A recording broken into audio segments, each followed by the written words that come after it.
Kurumsari Tom TV gi The Morning Talk Raising the Voice Ming tabi pun putaram no oksari ahan bada ngasi Manipur da phong liba pau che sing da kari karamba pau na maru ba pau ina ahan bala mai da phong liba gi habdu utang mi tabi na si lamjingba times da yawi basi post harvest management of horticultural crop and marketing training program hodokre horticulture pothog yon bada laumi sing da Manipur gi market khakta da mi yeng thamloi da bani haiba wafam sima RN Ravi Governor Oina Washak Laukhre Habasimusu time okay Lamjingba Times ta aduga district khuding makta special juvenile police unit hang lagani haiba wafam simasu asi Lamjingba Times ta hamle maida maruiba power na phongli Sangai Express ta nunglangoi pekpa court na government ta kanma wafam thamkhre Standard Robert School ki principal bail pi khidre masing yam labanu pi mayam na court complex ta thomji lakhre JAC amadi TUC ga mari lena de garang court ta thoki badung macharang na ba adu हारिबा JAC अमदी थामबन united club का मरी लेंदे हाइदना दुबनिसने सेंगदोर पगी वाफमनी पोकना फमदा लंधोनी बेल पीबई यारोय हाइदना कोर्ट लंजाउ थोखरे लंधोनी मामा मचागी एंटीसिपेटरी बेल कोर्ट न कखरे बेबिसना मिसीदा चुंबा पुथोकना होटना स्कूल अथॉरिटी ना अंगम मतेंग पांगनी हाइबा लंधोनी की वाफमसु कोर्ट तौरी अदुगा तोपा पावमदा पोलो फमदा यारिबसी चाइल्ड सेक्सुअल अब्यूज केस चेनबसिंग सिबगी चेराक पीनब लोक सभा बिल पास तौख्रे हाइबसिमसु पोंगना फमदंग असि मरुइबा पावइना याउरी मथंग हुयेलन पाव दा ललाई ओइना टेंकी दा योलिबा इसिंग दा अल्कली गी चांग वांगना यावबा थेंगनरे अदु मथंग दा कोगी टूरेल सिंगदगी नुंगलंगoi पेकपगी वाफम हाई कोर्ट मणिपुर लेंगा की फिरेब ऑगस्ट 3 फावदा खंगहलनबा हाइख्रे हाइबा वाफम मजाउरी दुगा तोप पाउदा फेक एनकाउंटर केस पुलिस की आयोना केस तगी डिस्चार्ज तौबिनब कोर्ट हाइजरकले तोप पावमदना कोर्ट ना कस्टडियल इंटरोगेशन के दमक लंधोनी अमसुंग रोमिता की प्री अरेस्ट बेल रिजेक्ट तौख्रे हाइबा वाफम सिमसु हुयेलन पाउदा मयेक सेंगना फोंग बथेंगनरी इचेल एक्सप्रेस ता नौरिबी नुपी मचा सिंगु इज्जत मांगहन बसिंग सिबगी दंदी फंगहनबा पोक्सो बिल पास तौख्रे हाइबसिमा मरुइबा पावना याउरी अतोप पावमदा जिरिबामदगी ऑयल टैंकर सिंग खल्लगा एक्सपोर्ट ना इम्फाल दा पुथोखिबदगी माल पुबा ड्राइवर सिंग कोई पेनद्रे हाइबा अदुगा अतोप पावदा पुंग 13 की बन्ना मियाम दा अकाइबा पीख्रे प्रिंसिपल लंधोनी अमदी मचा नुपी रोमिता की बेल पिटिशन याखिद्रे हाइबसिमसु इचेल एक्सप्रेस ता याउरी नाहारोल की थौदांग दा यारिबसी कोर्ट ना स्टैंडर्ड रॉबर्ट स्कूल की प्रिंसिपल अमसुंग एडमिनिस्ट्रेटर की एंटीसिपेटरी बेल रिजेक्ट तौख्रे लेंगोई पेकपा थिंगबगी बन ब्लॉकेट तौबदा सरकार ना थिंगद्रबदी इंसिनबनी लौगनी हाइबा कोई हाई कोर्ट के दुगुंबा कन वाफम कंट्री तरेट साइकिल दा चतुना वर्ल्ड टूर अहानबा फेज हौदोकलगनी हाइबा वाफम सिमसु नाहारो के थौदांग याउरी दुगा मिनिस्टर राधेश्याम मणिपुर दा education Minister Radhesham Manipur Education की हौजिक ओरी फिल्म की मतंग दा HRD Minister दा खंगन ख्रे हाइबसिमा याउरी दुगा सना लेबाक ता सेल थुम की फिल्म फत्तबना मणिपुर की चाउखत थौरांग की थबक सिंह चप लेप की फिल्म दा लेरे स्टेट कला एकेडमी की ऑडिटोरियम साब लेप ख्रे हाइबसिमा कोई एक्सक्लूसिव बने याउरी लीज दा क्वारी पीब की मतंग दा कोर्ट ना लेंगा की फिरेप हंगख्रे हाइबसिमसु याउरी दुगा इम्फाल दा लेबा अवांग बिल्डिंग अयाबा लो लौदना साब ओइरमले हाइबसिमसु कोइगी सना लेबाकता याउरी दुगा अरोइबदा इरै बाकता चाना थक्नबा अतै पोलम सिंह खत्तोकलम लगा ऑयल टैंकर खरा एक्सपोर्ट तौबगी थोंग यानिंगदे अदुगा standard Robert high secondary school की लंधोनी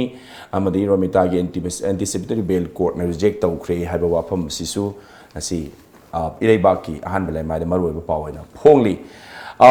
नसी फोंगनरिबा पाउचेस ने याउरिबा मरुइबा पाउसिंग सी मतंगदा खननननबा अमदी महाकि वाखलोन कितंग थंबिरनबा कोइना नसी स्टूडियो दा लेंसिमिदना लेबसी कोइगी senior citizens for society Manipur की जनरल सेक्रेटरी काय कम्युनिटी रोजा एल सदानंदा ने ओजा वे तराम ओक्से थैंक यू ओजा ngarang si नहान कोइगी लेखिद्रबा सुंबा नुपी मचा बिबिसना की थवा याउद्रबा चांग लेरोन चनग्र मतुंग ngarang si कोइगी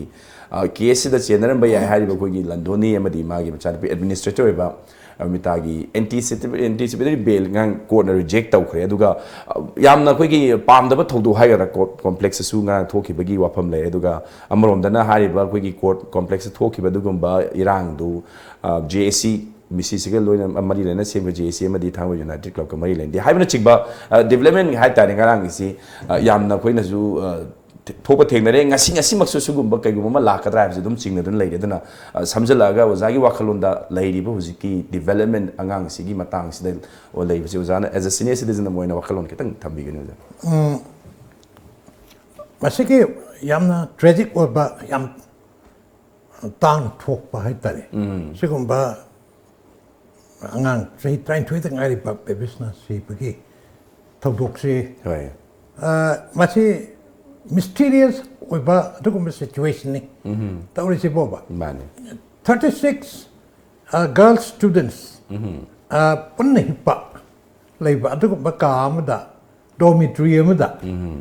hang tong sirame si aduna yamna mysterious oba tarai tagok na koina ekta loba ya ba pot na te koina karam hain taw na hojiki matam si de anything can happen aduna yam kupna masi thijalam matungda achumba dum thorakani thok tabsi yaro forensic ki kambusing na moin lobya ba moi gi evidence lobya ba loin logreko adai postmortem ani to greko yes aduna case asigi charge sheet su masana dum follow to jarani CBI da sinare ado take over makti hoji mak tawdri marak ase da Manipur police na su state police na su masi koi lem lei roi CBI da sinagre da tumina eta koi pham lei dong na te aduna investigate tawba interrogation tawba ki tabak se koi makha chathri hadna machanupa uchike landoni gi principal oriba landoni gi machanupa Robinson adum ju pare aduna progress lei ba aduna akoi yam ka hena masre hesti oba adusu paroi aduka delay to busu chumde si akoi yengdo bjo ana CBI pai gre na chai tara changna sum case am namjan tamba instance yam lai re amadu akoi pamde adu si hai tna instant justice as you yaponte ba tam kra chang let it take its own time mai matam changpham dokpa reasonable time aduki manungda who is the culprit kanano tasin mara le jikarino and what exactly happened karino thokre jikarino ise masi suicide to orga sibni haibagi praman adu ujik pawga puthokpa ngamdriba maramaduna kara masidi yam kupna yengjalaga adu anticipatory bail pidribdo mana hangbalo idriba interrogation lo idri adu mawo kali to bagi anticipatory bail pidoino hana pi grabani adu matam du loigre adu further anticipatory bail pi bagi wapam de it doesn't arise has the court feel tawladna it has not been extended to them sini tawrisi bot mane zan thambi bagum hoi yam athuba dugumba justice ma deliver to ba habsi bipum khuding loina pamnari adumakpu hekta hobe toksilma yam luba delicate oi badugumba issue ma ni hai tare aduga masi issue ji husdi lebak myam issue oi badna su hena potse kano yam lusal han bai tare adumakpu panamak luraga su justice sama pi ba habsi madu tangai phadabdina matam kha changjaraga su lakadoriba kari orakadage habse koina yengba tari haiba ta fajana handa kesida tahoraka matung da su sigumba mapam rang khang da ba juko cha da ba thodo se amona thok tana ba ko masina once and for all masi matung da amona thok tana ba se masi fajana justice tawgradi masi thoeb se kine ba yadamane pesana men ba ya ponte sidi asangana ya ponte pangtau to ba yaroi chumba jile satme ba jeti ai wapam mane Manipur da lamdam sila sugumba thodok hana su kyam thokre hostel da boarding da thokpa thodok kyam leigre dum pu achumba lang jin du puthokta dum loisan gi bana ayang ba ngak tane du handaki bibisna gi misi sina di anouba khoida kayani thona anouba dum wakhal loksing ma makeup thuhun bagi du ba tanja ma na hona na pibira bra habisi masi khudong sa ba su koina miyam punna lahoba chumgani haibaduni mafum din tabi se sa da mathang de kogi masi ngarang mak su khoi ban kawi nung lengoi pek pada high court na thingjalak pada ada high court di madu sulo lo thokonu haiba makti natte khoi gi legal loiba mafam do khangdoga license piraga madu tohon bana chumgani haiba dani ada madu gi wafam du government hoji mafam do khangdo ga identify toroga license piba gi thabusi tawraktabana maram moiraga illegal mining tawrising si government na awoina dum thawoina tawrabra haidana hoji court na yakna government ki mathakta chaira I hai tare madu gi pakhum august tare phum da pi ga dabani haibna chingba laiba khoi gi sumaina nung lengoi pek pegi hoji laiba wathok maroina khoi gi sinmi ma kaya ma gi chakhau thadalaga laiba gi sugum issues da jagi wakhalon kitang kari laige habi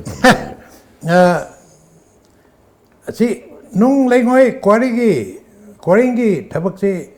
loina ma whole state manung thingjale chuya yadre hadna hyper paunin kon ama som chaliba it should not be like that mane nói thình dừng người thì cái này thì dùng sạt đấy nó cái này thì lên ngôi lâu tôi nó cái này thì nung lâu tôi nó xí hoang cái chỗ bấm lại mà số ấy là thì stand still the quay cho cốt bagi construction ki thâu pun một lối nếp tạp ra mà pan thì import tàu cái tàu có tạp ra xí cái hoang lại mà mà tu na intelligible rồi ba wakal kitang thada vậy ba wapam mà đi prajamiam đó số mà sẽ khăng đấy pun mà amat yadre pung ting ting ya haibna te ba ko nai mane ama ki new mama ki matungina license ka pai tana pachana akoi se license pai roi to koi manipuri macha sing se ayam na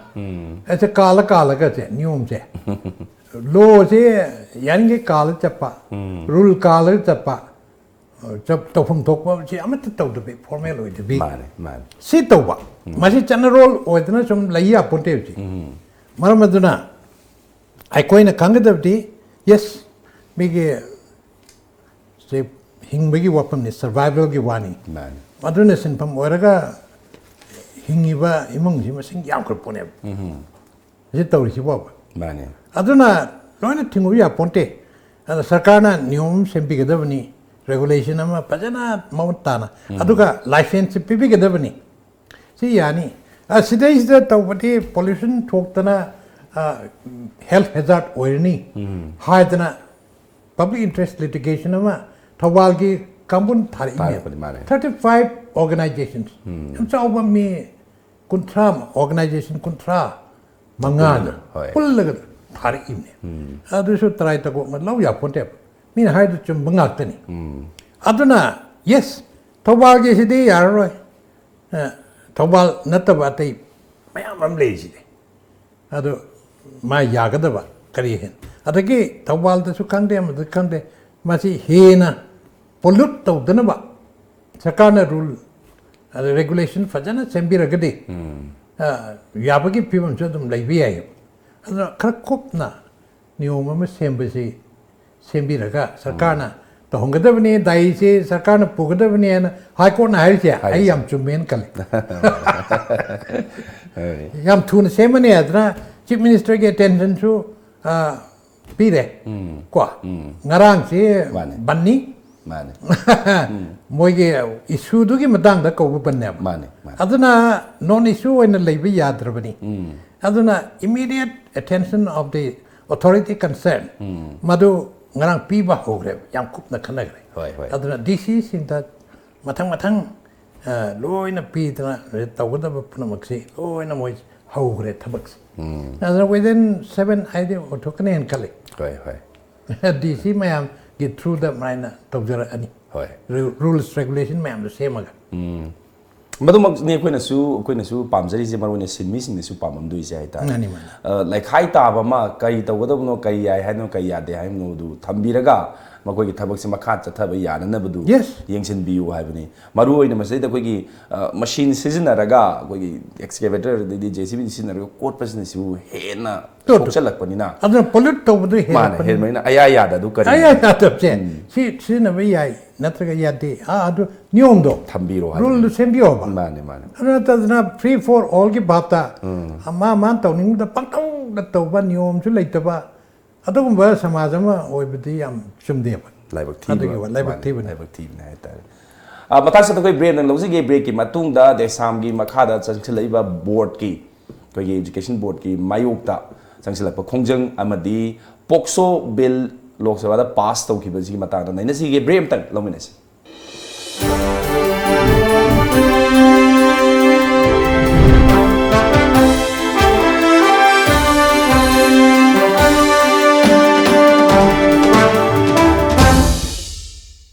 Pabiyu, Nainabiyu, Tanabiyu, Lamjingba Times.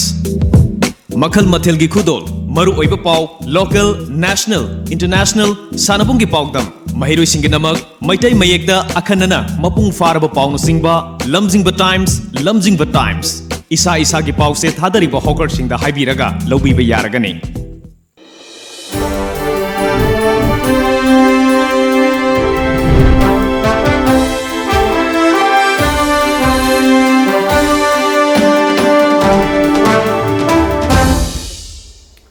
अमुका ना Tom TV की the morning talk raising the voice तराम ओक्चरी break के मतुंग दा जई no जादा लाक्सनिंग सी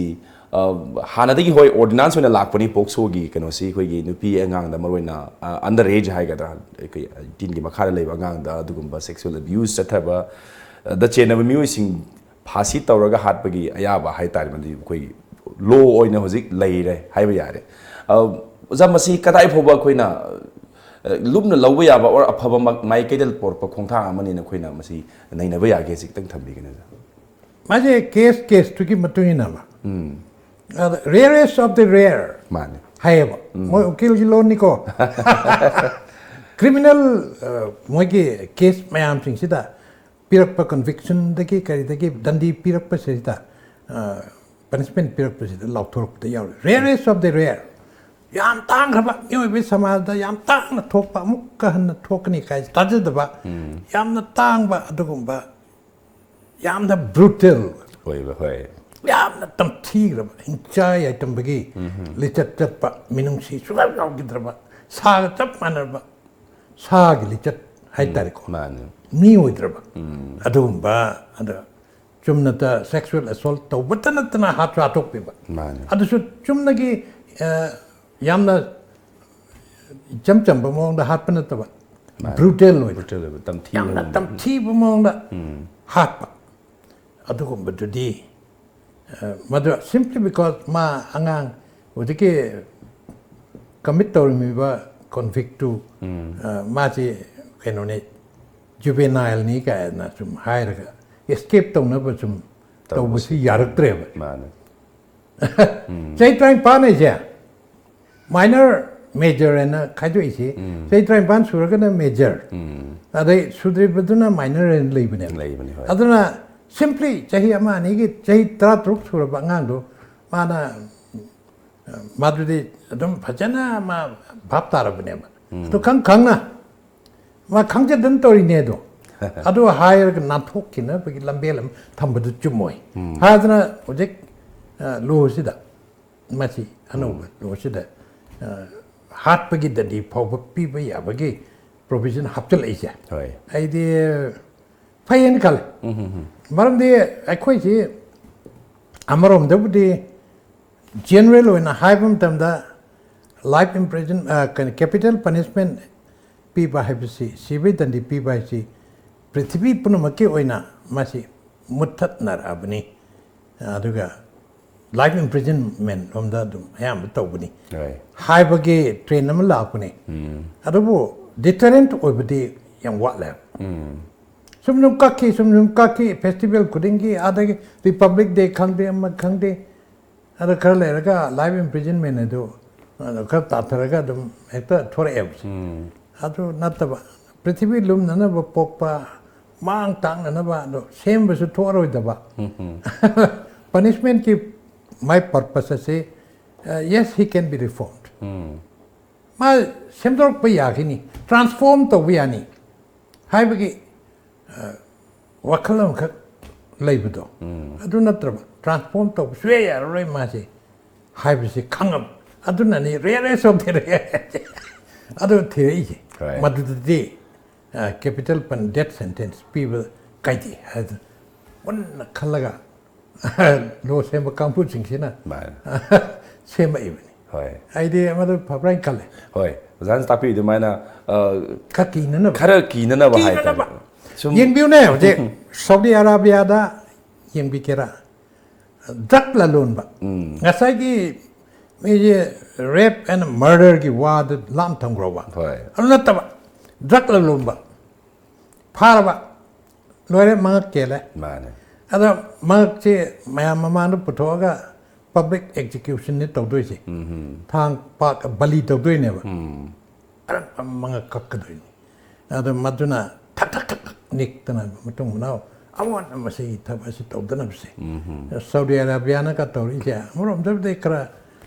civilized or cultured de kra wali hajara gaso mana deterrent oi ba judi mana oi ba hele adana koi de tigi yo panayam chu pai ado panayam no magi sulep leptana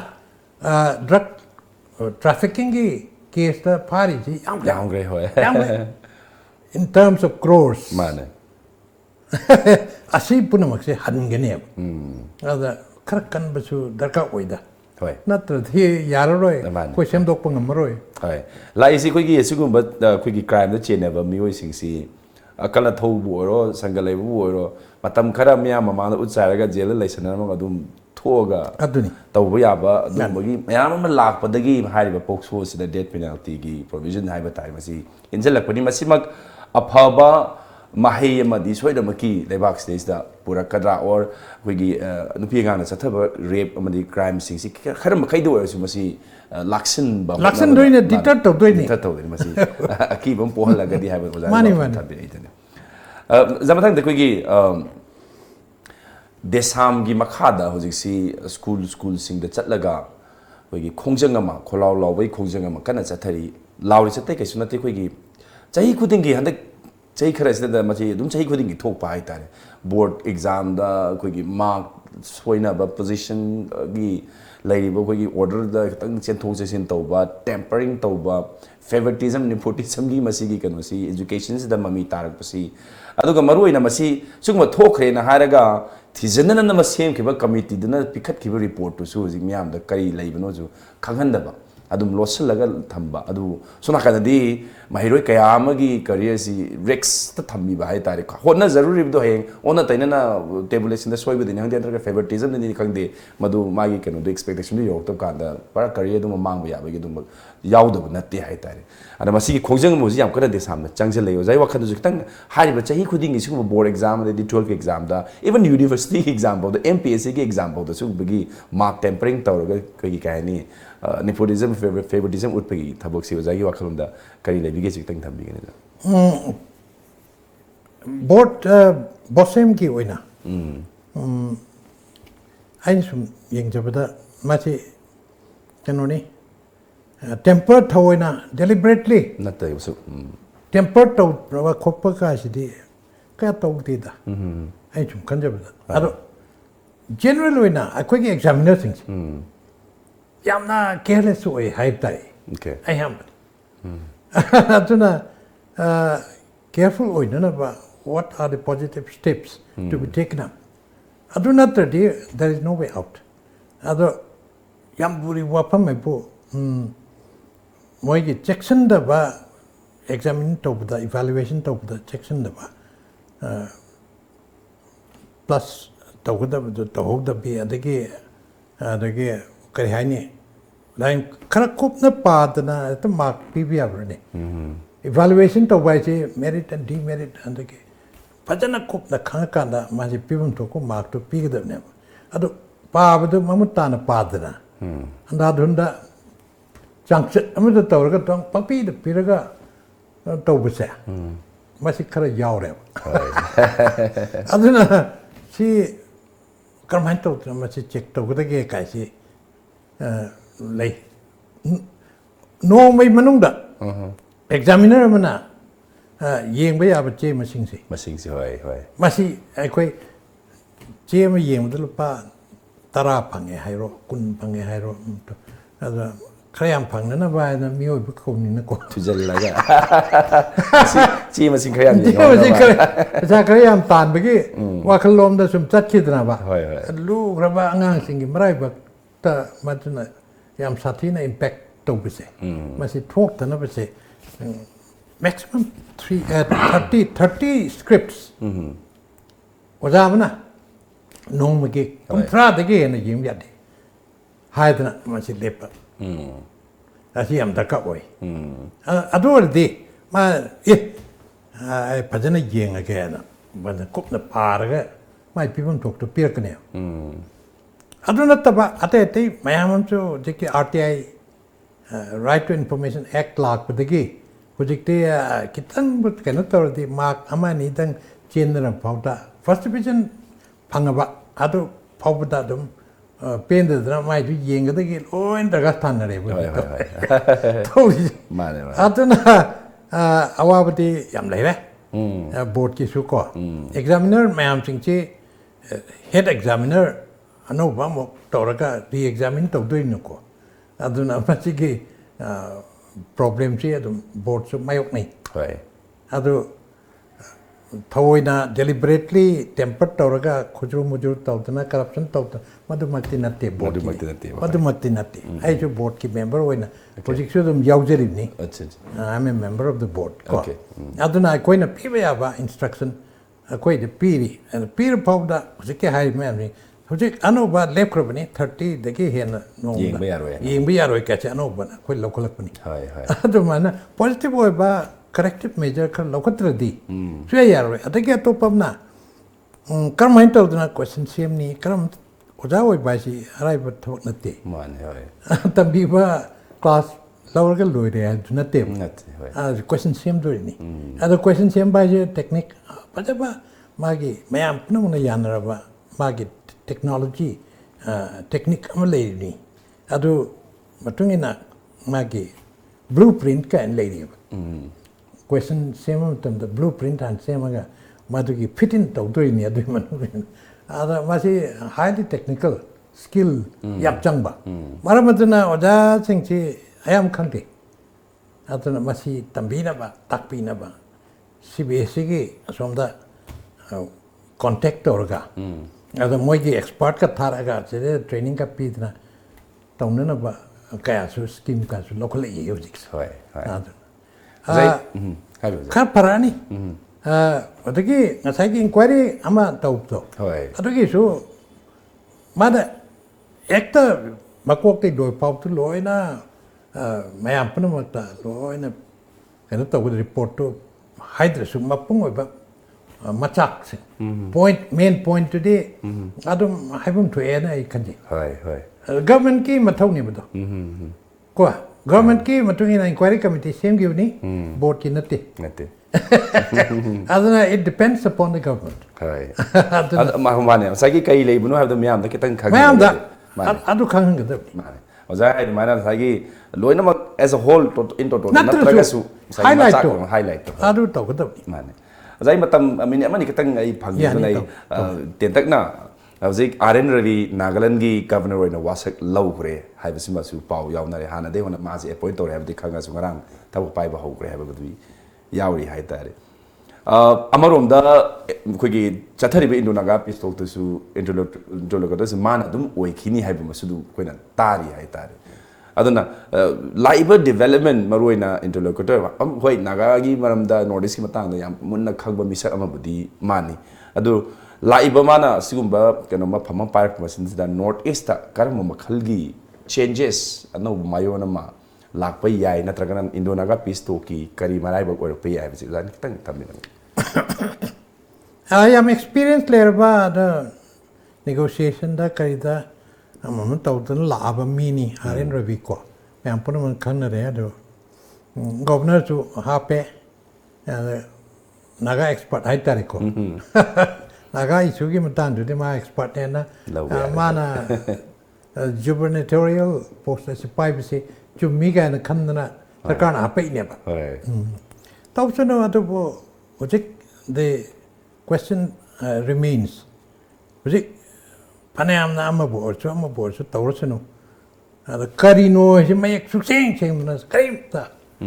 Kanhandana framework, I suppose. Karimta Yauta framework to Carino. What is this? I say enigma oire koi tedi